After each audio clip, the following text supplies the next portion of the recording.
Hello and welcome to Instant Insights. At Global Data Strategic Intelligence, we track over 100 tech, industry, ESG, and macro themes impacting all major sectors.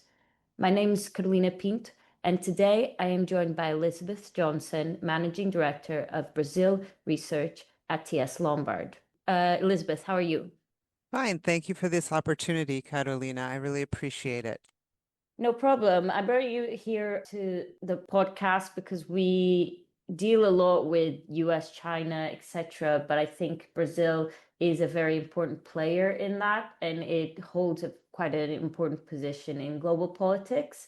And obviously, I could delve into like 100 things, but just to start, which is probably like the most imminent point at the moment in global politics, is of course the US. And Brazil and the US have had interesting discussions. Earlier this year, the Trump administration imposed a 10% tariff on Brazilian imports. Then in August, it increased that to 50%. The countries more recently, in the last few weeks, there's been signs that they were close to a trade deal. Kind of the US Senate really jumped the gun and a few days ago passed a bill that terminated the additional tariff on Brazil. I think then my first question, because of all of this turmoil, is can you just walk us through a little bit behind the history of US and Brazil diplomatic relations and where they stand right now? Thank you, Carolina. That's a question that's really on everybody's mind right now. So, at the start of the year, our view at TS Lombard was really that Brazil would be relatively shielded from the Trump trade war. Obviously, Lula and Trump have very little in common in terms of their positions on the political spectrum. But because the US has historically had a trade surplus with Brazil, it was our view that Brazil would be shielded from the major tariffs that Trump had threatened to impose on different trading partners. But the situation deteriorated sharply in July when President Trump slapped Brazil with an additional 40% tariff on top of that 10% tariff that you mentioned. And as you said, this move was really in response to the criminal trial of former President Jair Bolsonaro, who is sometimes referred to as the Trump of the tropics. So, Trump, as you know, has faced legal perils of his own, and he clearly identified with Bolsonaro's legal woes. Mm-hmm. And he attempted in that context to use US trade policy as a bargaining chip to help get Bolsonaro out of trouble.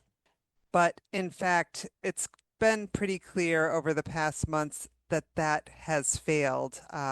Trump's attempts to use trade as a political instrument with Brazil has really, I'd say, not only failed, but backfired in many ways. So Bolsonaro was sentenced to 27 years in prison by the Supreme Court just last month, and he is likely to go to jail in December.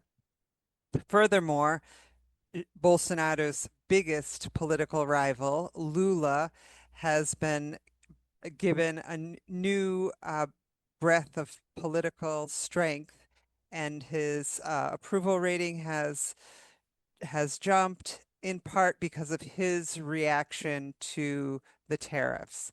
Although there's not a lot of anti-American sentiment here in Brazil, the sense that those tariffs were used as a way to coerce Brazil into giving Bolsonaro amnesty did not go over very well here. And in fact, Lula's response has been to stand firm. While they didn't announce any retaliatory tariffs, they did, in fact, just basically not cave in to any of Trump's demands. And in recent weeks, since the UN General Assembly, we've seen a gradual improvement in US Brazilian relations. And that was basically topped off this earlier this week when Trump and Lula met in Mm-hmm. Malaysia. Um, and Lula, who is a very charismatic leader, clearly hit it off with Trump. In fact, Lula in the past had very good relations with Republican presidents in the US, like George Mm-hmm. Bush. And the two leaders now appear to be on track to make some kind of a deal. Um, and for Trump, it makes a lot of sense because not only has the decision to impose these tariffs hurt US consumers who are paying more for coffee and more for beef, it's also done very little to the Brazilian economy, which has seen its trade surplus continue to increase as it just redirects those exports to other countries. I think that is a really good summary of what's happened right now. Can we expect a deal to come in the next coming weeks? And if so, what will that trade deal include? Well, in our view, there are a couple items that Brazil could deliver to Trump as a win, particularly because he has such strong support among U.S. farmers and the issue of ethanol trade, which we've seen in other trade Mm-hmm. agreements. It's certainly on the table. Brazil recently increased its mandatory ethanol blend to 30%. So it basically has a very strong market for ethanol as a fuel additive. And historically, the US had exported ethanol to northeastern Brazil. Because of logistical costs, it's actually easier for importers in northeastern Brazil to get their fuel from the US. But a few years ago, the Brazilian government had imposed a protective tariff, which ended up reducing US ethanol exports. So the Renewable Fuels Association in the US is lobbying hard for Brazil to reopen its market. And we really think that that's something that Lula would be willing to deliver to Trump. Of course, you know that the US is very focused right now on securing critical minerals. And Mm-hmm. we also believe that that's an area where the two leaders could find common ground. Brazil is already a mining giant. It produces 90% of the global niobium, 17% of iron ore.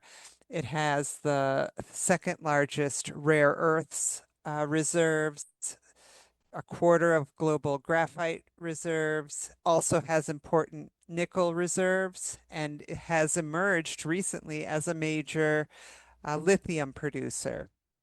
So Brazil is open to foreign investment for critical minerals and is also advanced compared to some countries in developing these critical minerals. So we really believe that access to Brazilian critical minerals will be part of an agreement between the two leaders. It makes sense for Brazil and it makes sense for the United States.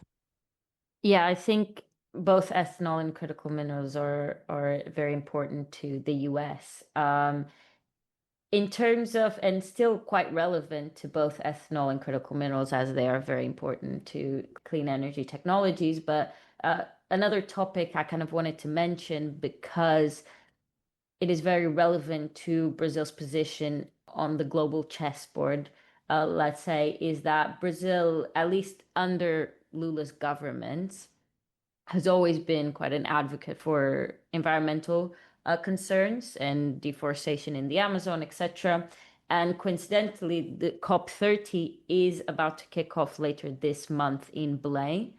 However, the I think the Brazilian government recently has been quite flip-floppy in terms of, or contradictory in terms of their stance on the environment. This year, or last year, it passed a series of legislations to speed up energy transition and address ongoing issues with deforestation. Yet this year, it granted hundreds of oil exploration licenses. So my question is, where does the government stand on environmental issues, and what is is the perception the same domestically as it is on the outside? Yes, for Lula and for previous governments, they really see no contradiction between taking advantage of their oil and gas reserves while pushing for renewable power and next generation fuels.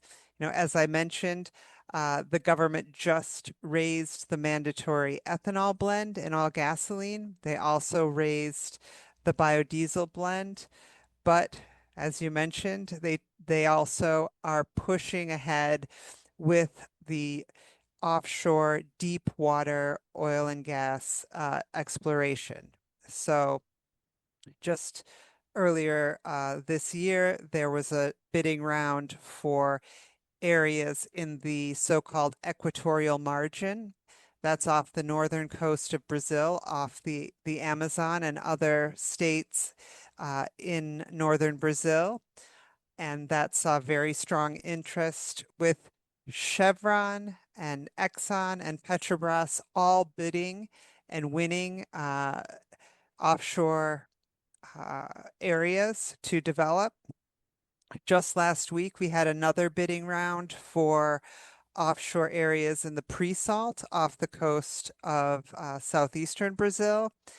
And this is celebrated by most people in the government, with the exception of the people in the environmental ministry who have warned that Brazil shouldn't continue to push ahead with its oil and gas exploration programs. But for many politicians, particularly politicians from oil and gas producing states or from areas that have oil and gas potential, this is seen as a very important source of wealth. If you look, some of the states that will benefit from these blocks in the equatorial margin are among the poorest and least developed.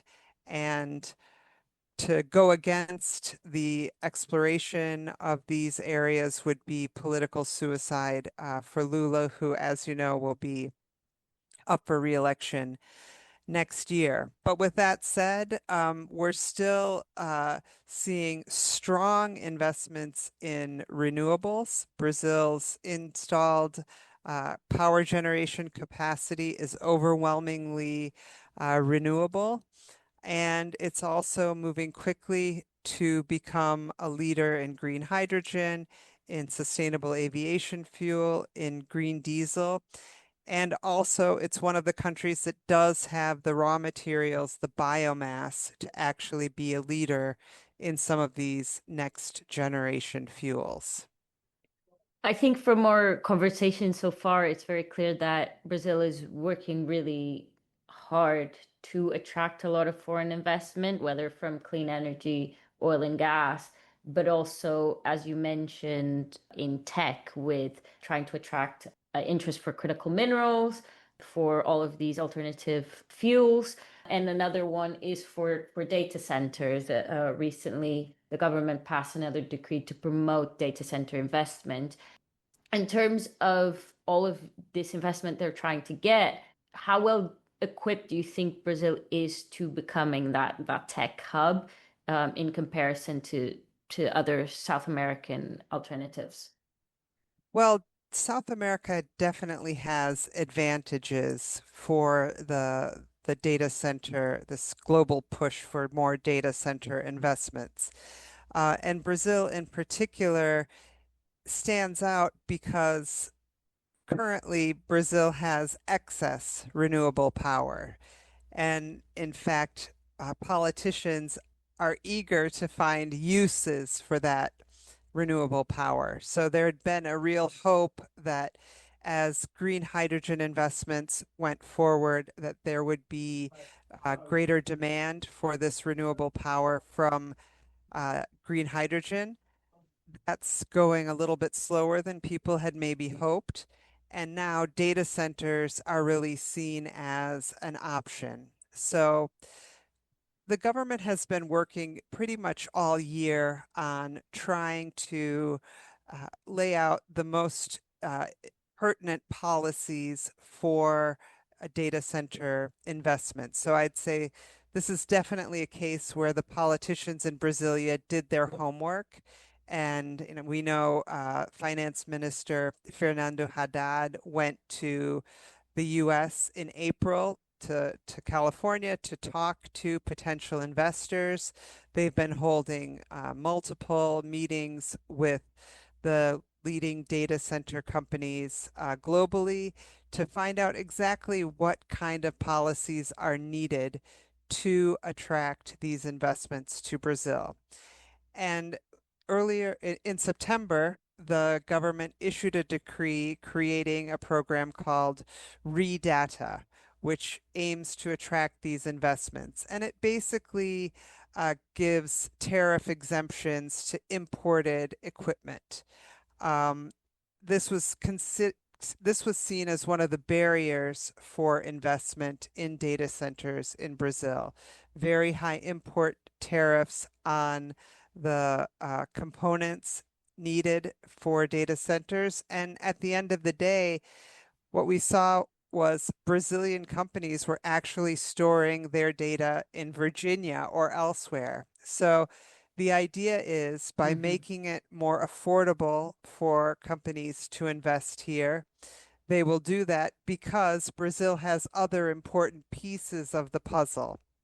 So it has the renewable power, it has 12% of the of the world's fresh water, and the ReData program requires that the data centers use renewable energy, and it also requires that they have low water usage. And so the the response from investors in this segment has been overwhelmingly positive. And so we've seen multiple new announcements of data center investments. And on a positive note, many of those investments will go to northeastern Brazil. This is Hmm. historically one of the more underdeveloped regions of the country, and it's the region that has the best solar and wind capacity. So the idea is many data centers, for example, the new TikTok data center that's been announced for Ceará State will be located close to power generation, close to the subsea data connection cables. And so it's kind of a win-win. Brazil gets to use up some of that extra renewable power. It gets to bring some of the data processing that was taking place overseas back home, and the companies end up getting the renewable energy that they need for these data centers. As you described it, they have a lot of building blocks to succeed. Of course, this could all, change a little bit with the elections next year. We don't have time to get into that. But if any of the audience is interested in that, in the description, there will be a link to Elizabeth's latest election breakdown. Thank you, Elizabeth, for joining me. Thank you so much for the opportunity and look forward to talking to you again in the future. No problem. Thank you for listening, everyone at home, and from us at Strategic Intelligence. See you next time.